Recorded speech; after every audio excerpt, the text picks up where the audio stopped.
Okay, is that us?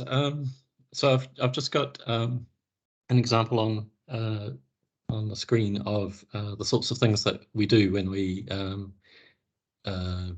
analyze social networks or networks in general, and a lot of it's visual representations like this and the interpretation of these sorts of representations.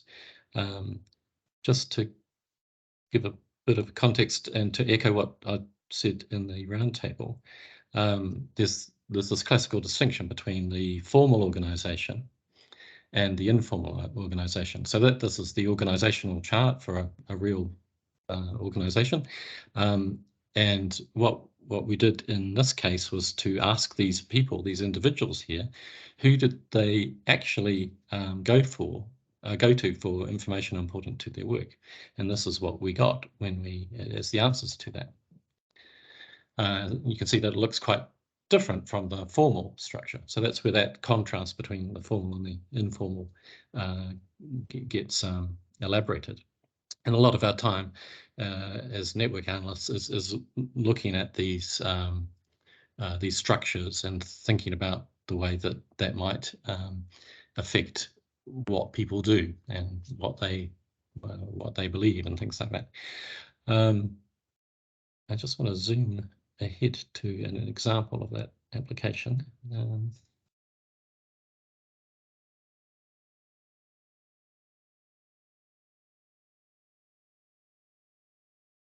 So this is a similar sort of representation. It's actually a very similar question. It's asking people who do they get information important to their work, and what we have, what's a bit different here is that the grey areas here are work groups or teams, if you like. So this is where people spend most of their time interacting with each other on a daily basis. The individuals highlighted in yellow here are those that senior managers in this organization assessed as having being the most creative, of having the best ideas, if you like. So what strikes you about that representation, those yellow positions? What's distinctive about them?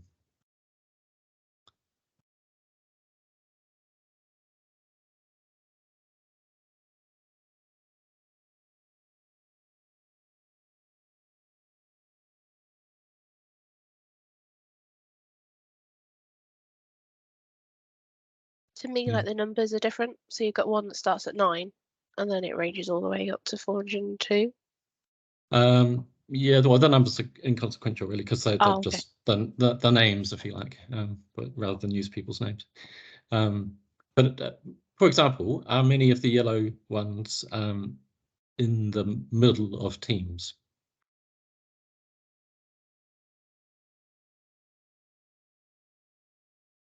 There's different ways of doing networking, I guess.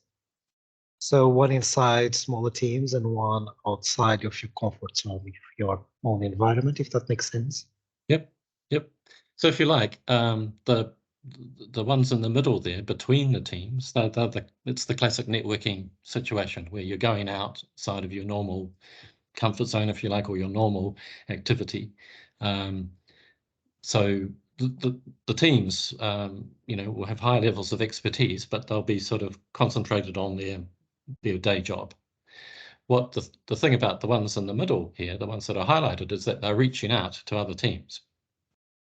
So an argument here is that, well, there are two ways you could read this.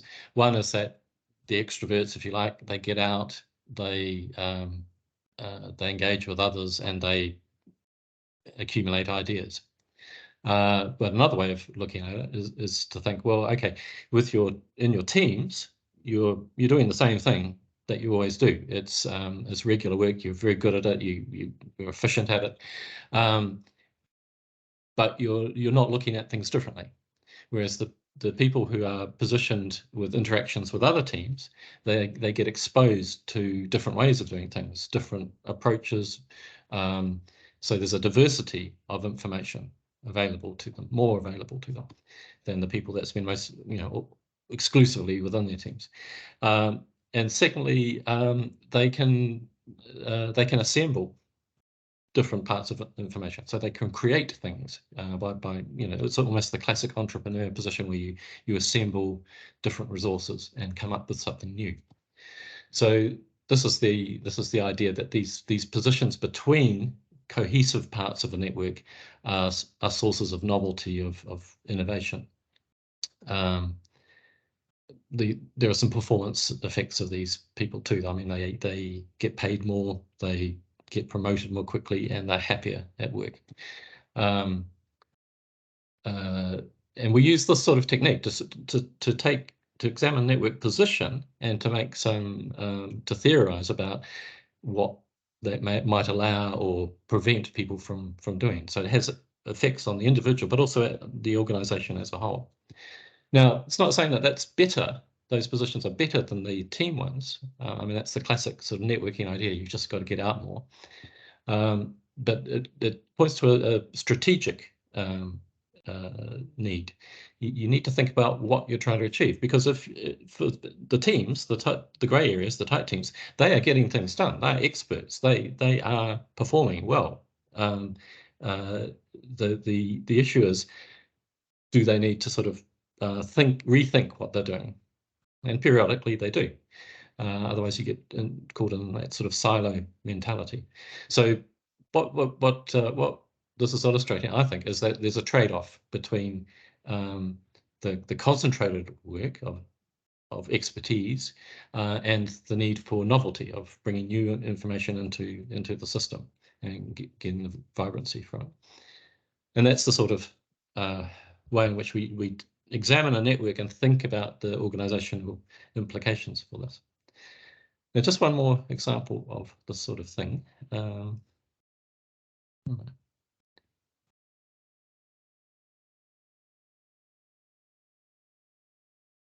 Going back to our original example, who's the most important person in that network?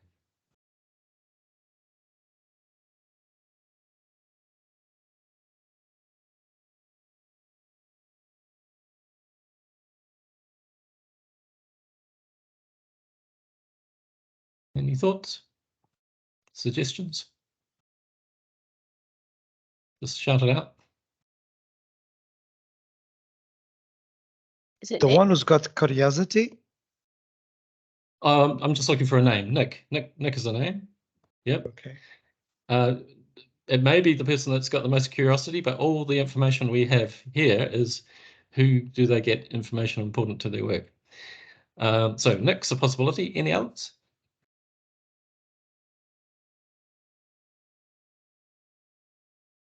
Anyone else? Why is Nick important?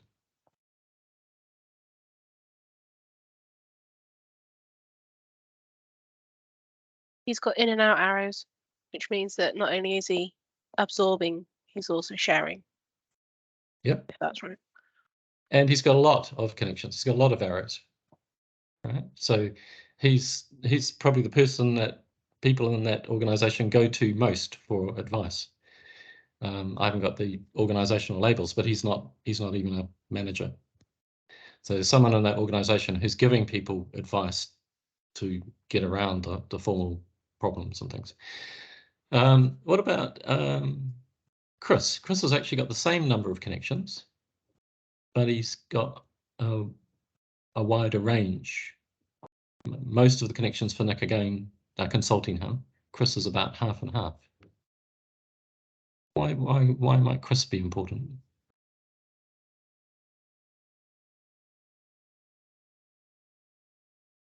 Well, it's sort of who he's connected to. So Chris is connected to other people who are quite well connected themselves. So if you like, he's in the middle of things. Now that's a different role in that organization from someone like Nick, who's sort of the sage. You know, people go to Nick for advice. Whereas Chris is a bit of a sort of perhaps a mover and shaker, bringing people together.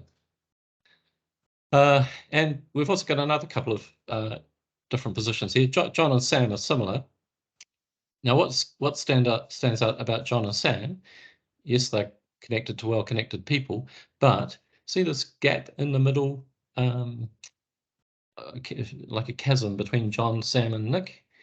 So that's that part of the network doesn't have as many connections as the left-hand side or the right-hand side. If you like, it's a bit of a valley. Now, what's significant like about John, Sam, and Nick is that they're, if you like, they're at two ends of bridges across that valley. So if there's an organization, if there's an information chasm in the organization, it's John and Sam and Nick who are bridging it. So they've got quite important roles in keeping the organization as a whole together. So what we're doing here is by looking at the position of individuals in the network, we're starting to think about what capabilities and barriers do those people have in terms of the social connections they have. And another way of looking at this would be, well, what happens if a key person leaves? Like, what would happen if Nick left this organization? So you'd have a whole lot of people in the organization that are not very well connected and would sort of probably gravitate to other people. But Nick's got quite a key role there, and that might be a difficult role to replace. It'd be good grounds for Nick to go for an individual performance bonus or something. But it also suggests that there's a bit of an information overload at the point of Nick, and maybe Nick could do with some coaching about how to delegate tasks and things like that. So there are lots of the network analysis allows you to sort of develop prescriptions for organizations as well. Okay, any thoughts on what we're doing here? This is basically what network scientists do all day.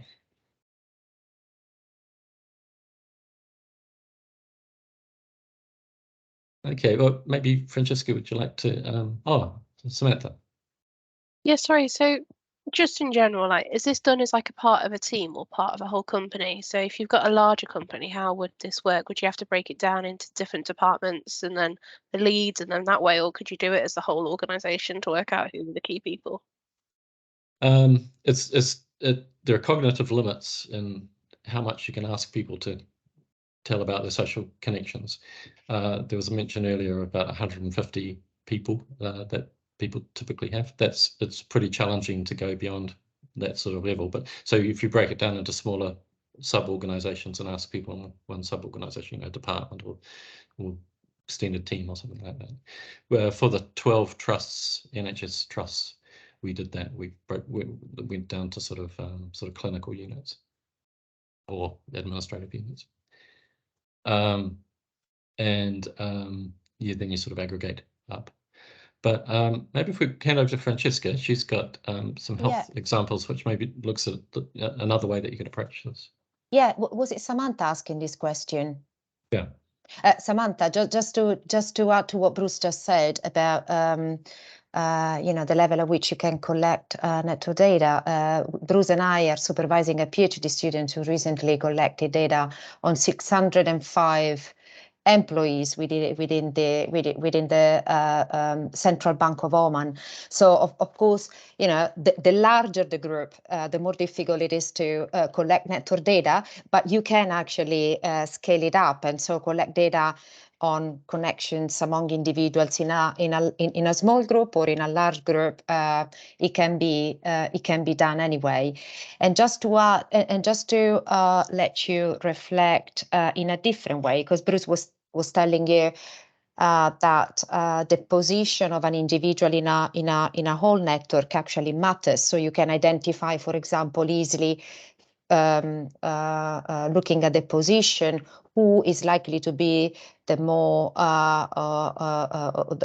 most innovative within an organization, so the one coming up with new ideas, or who is going to leave first the organization because he or she lies at the periphery of the network, or who is a potential leader in an organization because he's so central in a network structure.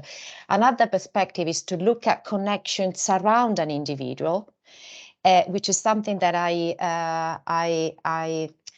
find it amusing when I teach networks to students. I ask them to basically to map the connections around them, so the network connections around them, identifying friends, family members, and they come up with very interesting network structures.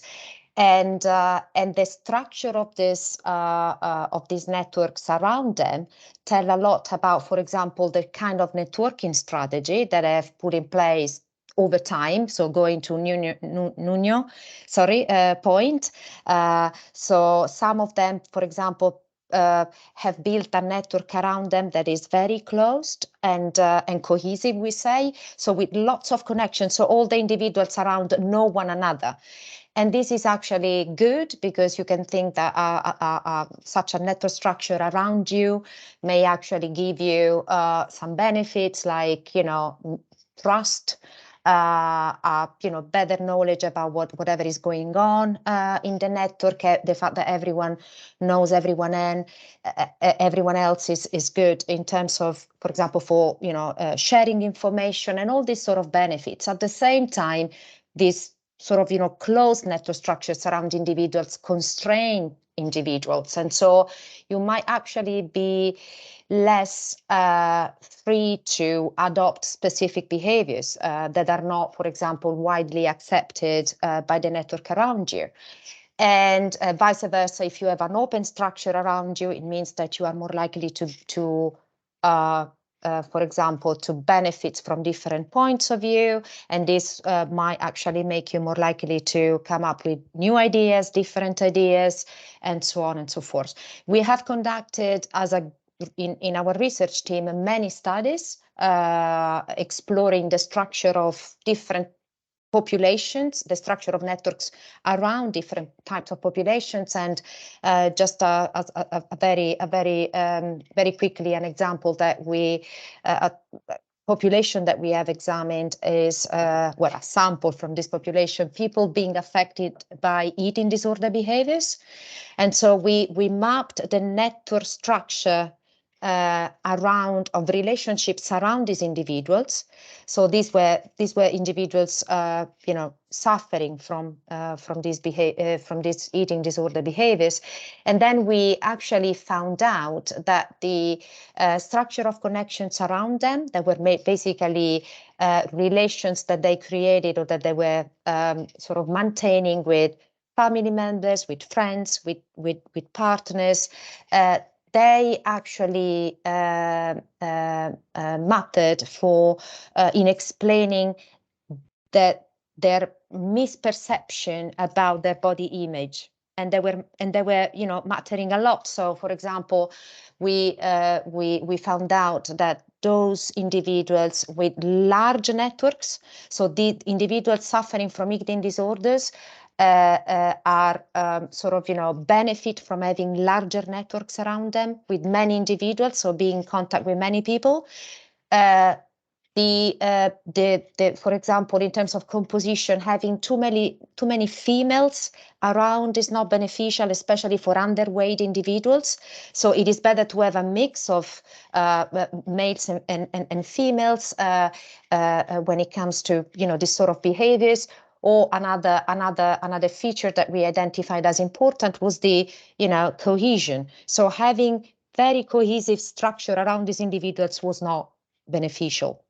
So this is just to give you an idea that the structure of a network around an individual actually matters a lot. In predicting the behavior of these individuals, outcomes that they can achieve, you know, attitudes, and you know, many other features or characteristics that you can associate to an individual. I don't know. I think that yeah, we were supposed to finish 3 minutes ago, I suppose. Sorry for that. Okay, well, I hope that provided a stimulation for further discussion. And, do you have any questions? No, thank you. Thanks for the presentation. Yeah, see you in a minute. Thank you. Thank you.